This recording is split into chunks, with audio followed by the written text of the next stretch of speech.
Alléluia. Le Seigneur soit avec vous. Évangile de Jésus-Christ selon saint Matthieu. Gloire à toi, Seigneur.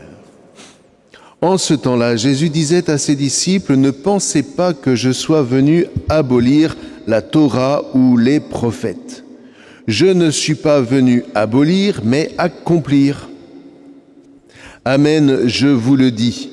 Avant que le ciel et la terre disparaissent, pas un seul yod, pas un seul makaf ne disparaîtra de la Torah jusqu'à ce que tout se réalise. Donc celui qui rejettera un seul de ces plus petits commandements et qui enseignera aux hommes à faire ainsi sera déclaré le plus petit dans le royaume des cieux. Mais celui qui les observera et qui les enseignera, celui-là sera déclaré grand dans le royaume des cieux. » Acclamons la parole de Dieu. Louange à toi, Seigneur. Alors, qu'est-ce que Jésus veut dire? Qu'est-ce que Paul veut dire? Parce qu'ils disent exactement la même chose l'un et l'autre. Dieu merci. Vous voyez, d'abord, quand il dit non, vraiment, ce qui, dans une certaine mesure, a été glorieux, ne l'est plus. Parce qu'il y a maintenant une gloire incomparable. Il faut aller jusqu'au bout de la phrase. Pour vous donner une image, c'est comme quand... Tiens, ben voilà. Quand vous éclairez une bougie dans la nuit, elle rayonne. Maintenant, si le soleil apparaît, ben, le rayonnement de la bougie... Mais ça ne veut pas dire... il disparaît quelque part. Mais ça ne veut pas dire qu'il n'est plus là. Simplement, il y a un rayonnement, il y a une lumière plus grande. Ça va? Donc, saint Paul n'est pas en train de dire que l'Ancien Testament ne vaut plus rien, ou que Moïse ne vaut plus rien.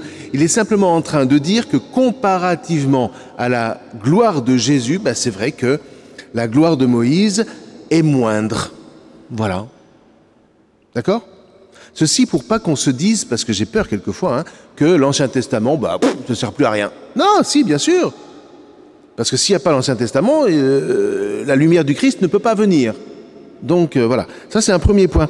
Et puis deuxièmement, ce fameux la lettre tue et l'esprit donne la vie. Qu'est-ce qu'on n'a pas dit comme sur ce verset? C'est invraisemblable. Jamais un juif n'a prétendu que c'était la lettre pure. Ce que dit ici notre saint Paul, c'est que l'écriture n'est pas faite pour être appliquée à la lettre, elle est faite pour être interprétée. C'est ça. Elle est faite pour être interprétée. Et que fait Jésus? Vous avez remarqué que Jésus ne va pas chercher dans l'Ancien Testament, et pourtant il dit pas un seul yod, pas un seul makaf. Makaf, c'est le petit tiret dans l'hébreu. Si tu enlèves un petit tiret, le mot veut dire autre chose. Donc, rien ne disparaît de la Torah de Moïse. Mais ce qui change, c'est l'esprit, c'est-à-dire c'est l'interprétation que moi, Jésus, je donne. Voilà ce qui va changer. Mais la Torah de Moïse demeure la même pour vous, pour moi, pour l'Église, pour les Juifs. Ce qui change, c'est l'interprétation. Et c'est ce qu'on partageait ce matin avec Ricardo. Ce que Jésus propose comme interprétation de la Torah de Moïse. Pourquoi est-ce que nous disons que cette interprétation est juste, qu'elle est vraie, etc., etc. Non pas simplement parce que Jésus est Dieu, mais, encore qu'il le soit, la question n'est pas là. Mais ce qui est important, c'est pourquoi est-ce que son interprétation est vraie? C'est parce que grâce à cette interprétation et en appliquant ce qu'il lui a lui-même enseigné, il a traversé la mort.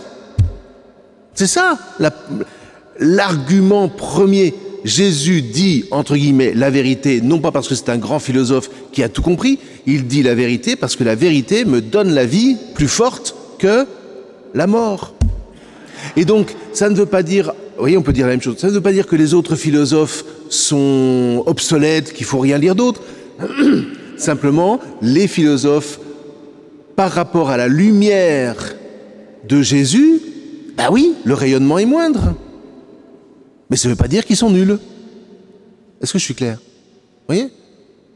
Ce qui nous fait découvrir, reconnaître que Jésus a vraiment dit la vérité, c'est qu'il a interprété la Torah de Moïse, il n'a pas donné son propre fondement, il a interprété la loi de Moïse, et en interprétant la loi de Moïse à travers notamment la charité, eh bien, la mort n'a pas eu de prise sur lui. Et donc, si nous-mêmes nous interprétons à la suite du Christ la Torah de Moïse en vivant la charité, la mort n'aura pas de prise sur nous, c'est tout.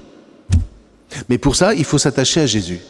Et il ne faut pas être surpris que cette interprétation-là, eh bien, elle nous emmène à la croix. Non pas parce que ça va susciter des ennemis, mais parce que la croix, elle est en nous. Parce que la charité, allez, je vous le redis, parce que voilà, la charité, ça consiste à refuser de convoiter, refuser de mentir, refuser de voler, refuser, etc., jusqu'au meurtre. Et que ça, pour vous et comme pour moi, parce qu'on est pécheur, c'est drôlement dur. Ne pas convoiter. L'amour commence par la non-convoitise, la non-manipulation. Alors, si tu es dans ce refus-là et que tu es disponible à aimer en Christ, si tu t'attaches au Christ en qui il n'y a aucune convoitise, aucun mensonge, aucun vol, rien, si tu t'attaches à lui, à son offrande, alors tu traverseras la mort. C'est ça la bonne nouvelle. Amen. Est-ce que c'est une bonne nouvelle pour vous? Ah bon, rassurez-moi. Amen.